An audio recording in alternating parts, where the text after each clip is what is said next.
What if I told you that one of the quietest crops on Earth, a simple oilseed with a yellow flower, is right now redrawing the map of global power? What if I told you that the biggest challenge to America's grip on trade isn't China's tech race or Russia's energy, but Canada's canola silently shifting across the Atlantic into Europe's kitchens and fuel tanks?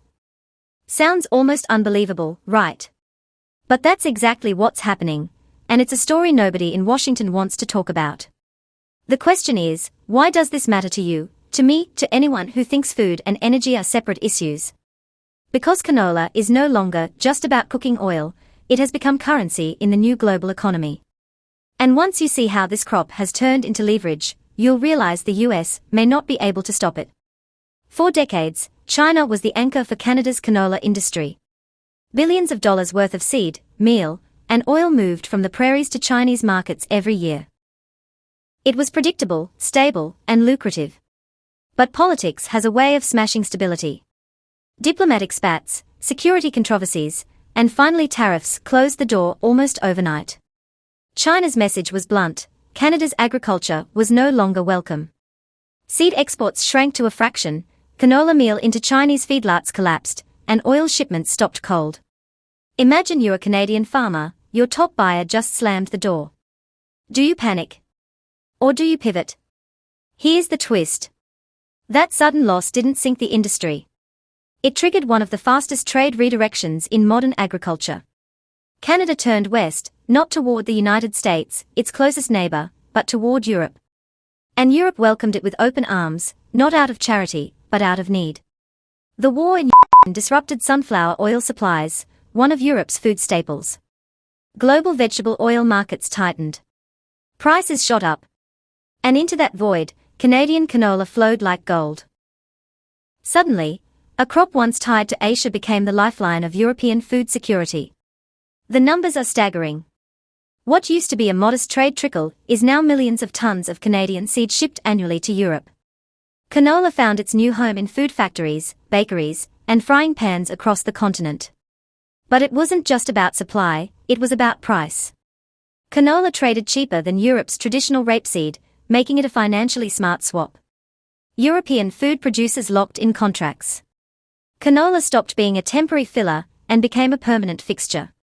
And just like that, a door that slammed shut in Beijing opened wide in Brussels. But let's step outside the kitchen for a second. Because this story goes far beyond frying oil. Europe is racing toward renewable energy, setting strict emissions targets and pouring billions into clean fuels. And canola oil, when processed, becomes renewable diesel and biodiesel, a perfect match for Europe's climate goals. New crushing plants are rising across Canada's prairies, massive facilities built not for salads, but for fuel. These investments aren't short-term fixes, they are designed to double Canada's crushing capacity in under a decade.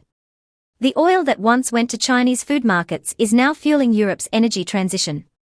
So here's the question: how does one crop suddenly become food, fuel, and foreign policy all at once? Part of the answer lies in the US, or more specifically, in the US shutting Canada out.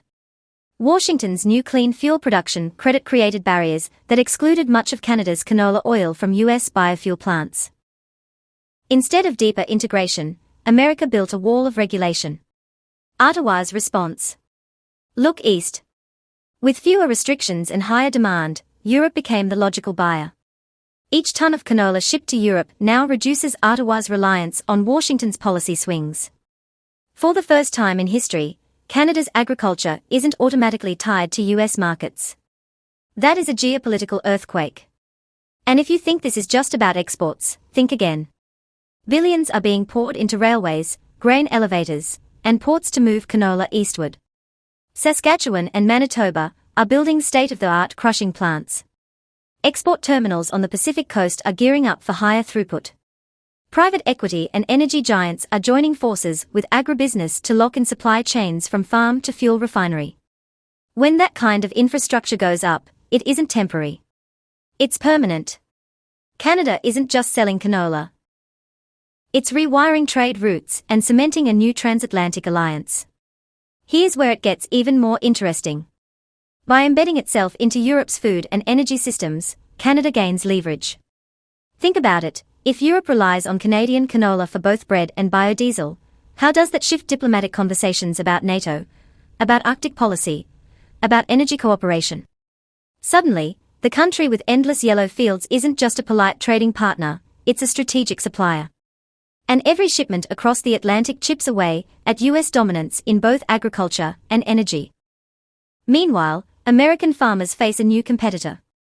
For years, US soy and corn dominated global vegetable oil markets. Now, Canadian canola is undercutting them in Europe. The irony? It was US policies that pushed Canada eastward in the first place. Washington may have unintentionally created a rival. The bigger irony. Once consumers and refiners switch supply chains, they rarely switch back. Just ask Heinz ketchup, which never recovered its dominance in Canada after closing an Ontario plant. Habits stick. Contracts stick. And trust, once lost, is almost impossible to rebuild. So what's the bigger picture? Canola isn't just a crop anymore, it's a currency of power. Futures contracts on canola are emerging as indicators not just for food prices, but for fuel markets. Investment funds are treating it as a dual asset class, linked to both agriculture and energy. Canada is now shaping not just dinner tables, but energy grids.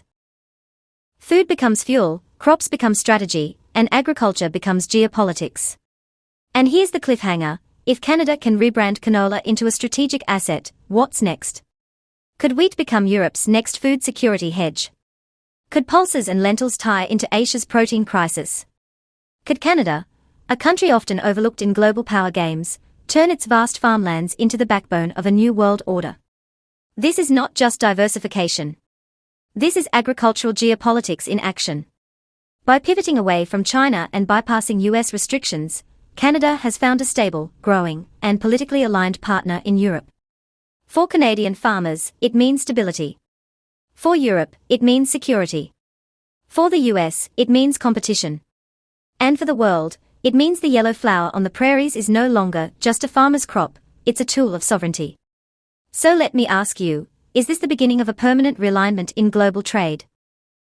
Can America win back its influence, or has Canada quietly outmaneuvered its two biggest partners in one stroke? And what happens if other nations follow Canada's playbook, turning crops into currency and trade into strategy? The story of canola is still being written, but one thing is clear: it's no longer just about oil in a bottle. It's about power in a seed. And that power is moving eastward. If you found this breakdown eye-opening, don't forget to hit the like button so more people see this story. Subscribe to the channel and turn on notifications. We are bringing you the global economy decoded, without filters. And let's get a conversation going in the comments. Do you think Canada's canola pivot is just smart diversification, or the start of a full-scale agricultural power shift? Your voice matters, and I'll be diving into your thoughts in the next video.